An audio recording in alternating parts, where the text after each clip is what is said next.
religious group or a single ethnic group to belong to this country. We have 28 officially recognized languages in India, and they're being added to every day. Someone or the other says, why am I being left out? And the general reaction is to bring them in. When we became independent, there were about, I think, 8 provinces left in India. Today we have nearly 30 states. It's because we found that dividing is one way of uniting. That the Andhras did not wish to live with the Tamils. And so long as the Tamils tried to force the Andhras to remain with us, the Andhras objected. And then when Pottu Sriramalu died in 1952, fasting, and Andhra Pradesh was granted the following year, immediately peace got restored. So long as the tension was maintained, the unity couldn't be maintained. As soon as differences were recognized, it got okay. And that same Andhra Pradesh has been unable to survive. There were tensions between those who belong to the Telangana region and those who belong to the Seemandhra region. Now the tension has come down with a solution that has resulted in suicide for the Congress party in Andhra Pradesh, which is probably the only solution that could be found, which is the separation of Andhra Pradesh from Telangana. Earlier, when I was about your age, and the state's reorganization took place, owing to an inability to decide which state Bombay should go to, it was decided to have a composite state of Maharashtra and Gujarat. They all belong to one state. It's called Bombay State, and their common capital was Bombay. Throughout the time that this arrangement lasted, which was about 4 years, there was no peace in the area. It was when Gujarat was allowed to separate from Maharashtra that we succeeded in getting a measure of unity there. Consider Punjab. If a united Punjab had continued, instead of being broken on religious lines, that Punjab would have extended from Attak on the Indus, beyond Rawalpindi, all the way to Palwal, which is next door to Aligarh. That would have been Punjab. They broke on religious grounds. Then, having come here, they broke on linguistic grounds, because there was a demand for a Punjabi Suba. So even the Punjab that remained in India is today divided between Himachal Pradesh, Punjab with just 13 seats. 13 seats in the Indian Parliament. Whereas in a united India Parliament, they'd have probably had 130 seats, and Haryana. But we did it. Why? Not because we wanted to weaken Punjab, but because the Punjabi speakers, who in the majority are Sikhs, mixed up their religious identity and their linguistic identity. And eventually it was decided that to make them feel part and parcel of this country, it was necessary to give them a Punjabi Suba, but without giving that name. That was where the battle took place.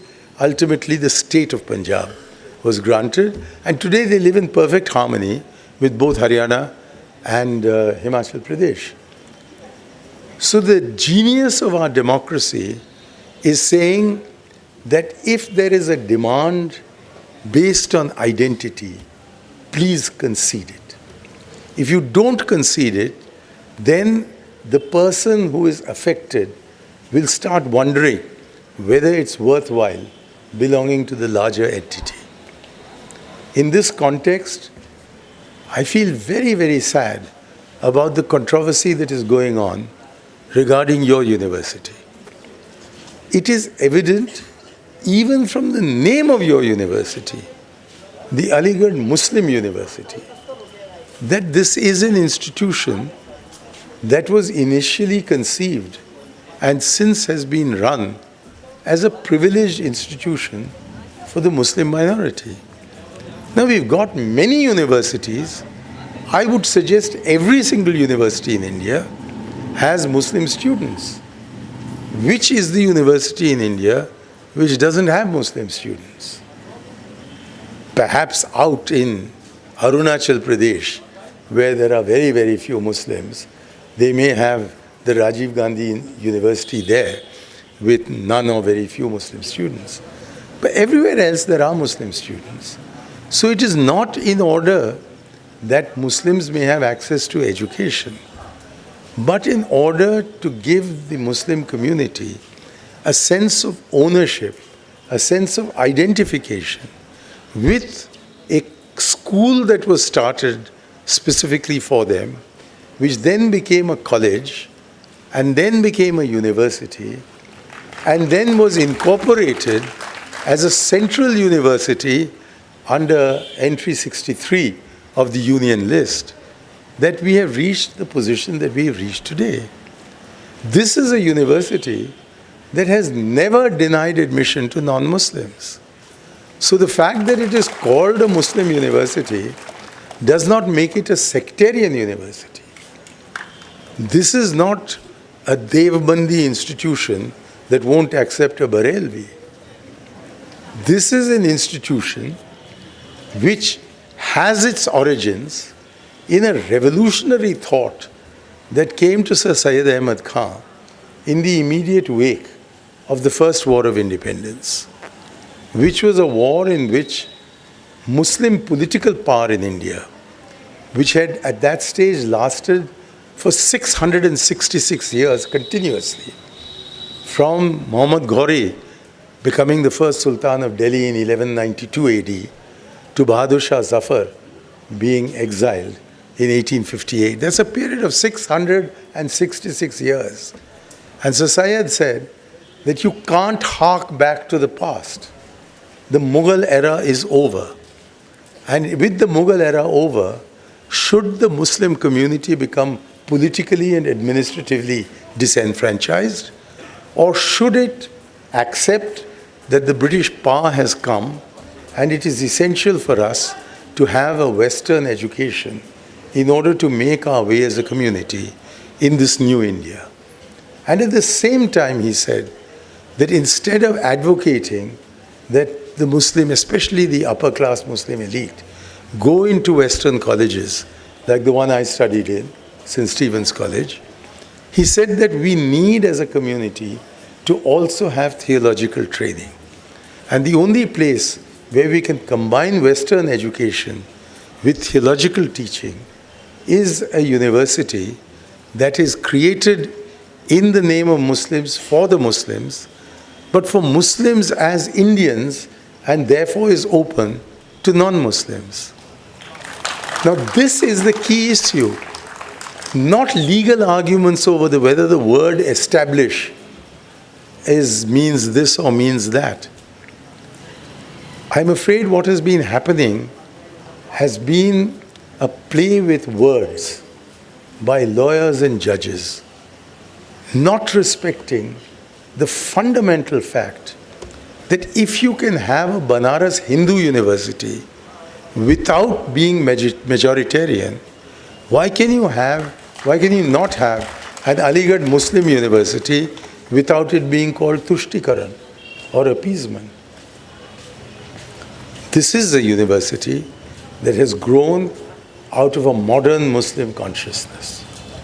That modern Muslim consciousness in the run-up to independence expressed itself in part as a demand for Pakistan. But it was in fact many distinguished alumni of this university who chose to vote with their feet to remain in India.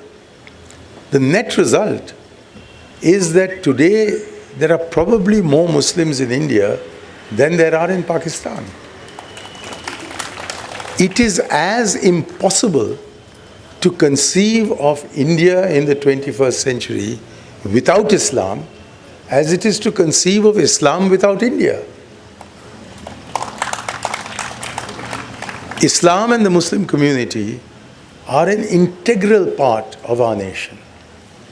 And it doesn't matter whether the percentage of Muslims in this country is 13% or 15% or 20%. Just look at the sheer numbers. Numbers are somewhere between 15 and 20 crore. These are not a people that can be ignored. And they're not a people who will agree to live in India if they are not respected for their institutions, for their religion, for their culture, for their customs, for their costumes. There are people in Delhi who get very excited over the Aligarh Sherwani versus the Sherwani of Hyderabad or something. I think this is ridiculous. If a Kashmiri Pandit can wear a jabela in Kashmir and an Indian Aiyer can wear a dhoti in Tamil Nadu, why can't different Muslim categories have different types of Sherwani? Why does this become an argument? Why is it that they giggle at the fact that some Muslims want to cover their ankles with their pajamas and others want to display their ankles below their pajamas? A matter of fashion. And it is ridiculous to start arguing over whether this is valid or not valid. What we need to recognize is that we will be a very weak India if we did not have the Muslims as an integral part of our nation. I don't say this only with respect to the Muslims. We'll be a much weaker country if we didn't have Christians, if we didn't have Parsis, if we didn't have Sikhs. Unfortunately, we don't have too many of them now, but we used to have the Jews here. You can't go into the northeast, into Mizoram, or into Nagaland, or into Meghalaya, and tell people there that if you're a Christian, then you're a 1 degree less a citizen of India than those who are Hindus. What is more, the Hindus have their schisms. In fact, if the Hindus didn't have their schisms, there would have been no Buddhism, there would have been no Jainism, there wouldn't have been even a Shankaracharya, because the Shankaracharya was attempting to unite the Shaivites and the Vaishnavites, who were fighting with each other, just like the Devbandis and the Barelvis are doing in Pakistan. It was to bring them together that these steps were taken. So either we accept with pride that we are a nation of contradictions, and then with pride say that through democracy, which must include secularism, we have found the instrument whereby to manage these contradictions in such a way as to give a dynamism to the progress of our nationhood. And that when I throw my arms around a young man who comes to receive me, I'm not saying to myself, is he from, say, Muslim or is he a Hindu? In fact, I shouldn't even be asking the question, is this guy from AMU or from St. Stephen's? The fact is that each of us has his own identity. And that identity is precious to that individual. And there is no contradiction between that identity being preserved, being promoted, being respected, being honored, and the larger entity, which is called India or Indian, being in that way honored and respected. For it is only voluntarily that we can be Indians. We cannot be compelled to be Indians. And our genius is that in the most diverse country in the world, a country which by European standards ought to have consisted of 28 countries, like Western Europe has got 28 countries. It is this ability that we have had civilizationally of living together that informs our constitution, and therefore through our constitution ensures our unity. There are many countries in the world, I can cite the Egyptian for example, whose civilization is clearly older than ours. There are many other countries in the world or civilizations that have had the continuity that our civilization has had, like the Greeks and the Chinese. But ours is the only civilization to combine antiquity and continuity with heterogeneity. Anything that comes in says, इसमें भी कुछ अच्छा होगा, take it. As Gandhi ji said, I want the doors and windows of my house to be open so that the winds of the world blow into it. But I refuse to be blown off my feet by these winds. That is the genius of India. To those who say that the Muslims, we've got liberation from not only 200 years of British rule, but from 1,000 years of Muslim rule, my answer is, how is it then that after being in power, political power, unchallenged for 666 years, when the British took the first census of India in 1872, they found that only 24% of India's population was Muslim. It's amazing, if you look to the west of India, Islam is either triumphant or completely beaten. There was in Andalusia, which is today Spain and Portugal, Muslim rule for longer than in India. It was for 685 years there, from 711 AD till 1492 AD. 685 years of Muslim rule. And today there's not a Muslim to be found in Spain or Portugal. There's virtually no sign of a Muslim civilization. Whereas in other parts of West Asia and North Africa, there's a very strong Islamic influence. But the rest of it is relatively neglected. And the same is true to the east of India, where Islam was either defeated or totally victorious. Its own, that is in Malaysia and Indonesia, southern Philippines. But here in India, our civilizational genius was such that not only was Islam, even in its most pure or radical form, accepted, but it was so synthesized that the bhakti movement among the Hindus, which is the present manifestation of the Hindu movement, was largely influenced by ideas that came from the Prophet Muhammad. That the gurus who started the Sikh religion were consciously attempting to meld the Islamic heritage with the Hindu heritage, which is why that place is still there. I told you I was posted in Baghdad. The Iraqis, among whom there's not a single Hindu or a Sikh, have preserved for people to come and see the chabutra on which it is alleged that Guru Nanak sat looking in the direction of Makkah to ask himself, why is there this conflict between Islam and Hinduism? Can it not be synthesized? That chabutra is still there, and you must go and visit it if you ever get to Baghdad.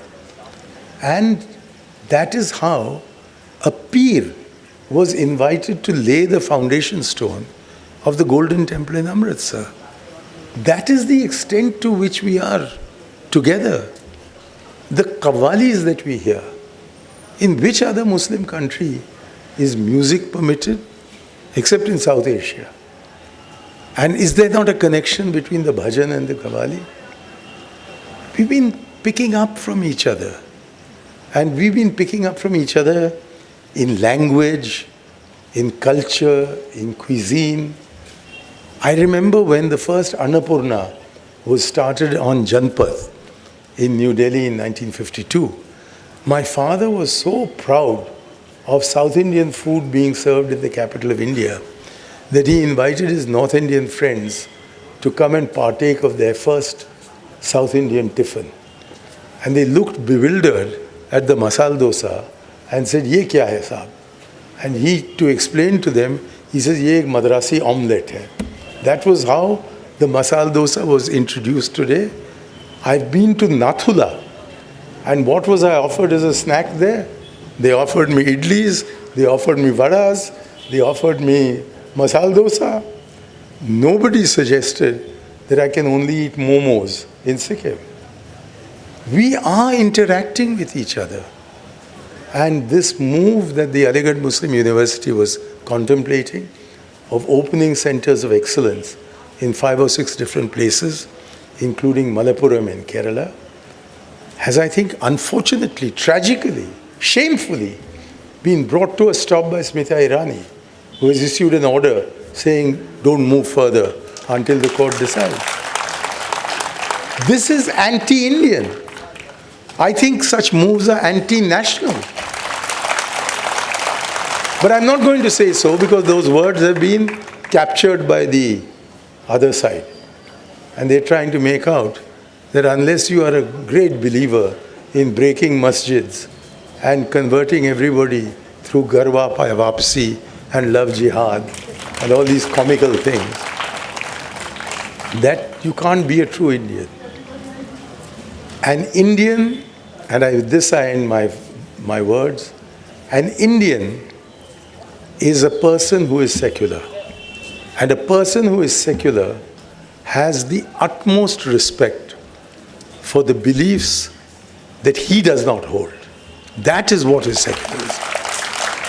And therefore, I began by saying that secularism is part of our democracy, and democracy is our tool for managing contradictions. I end on the same note. We are a democracy because we are a nation of contradictions. But we are a nation of contradictions that remains a nation because democracy enables us to manage these contradictions. Thank you very much. Jai Hind.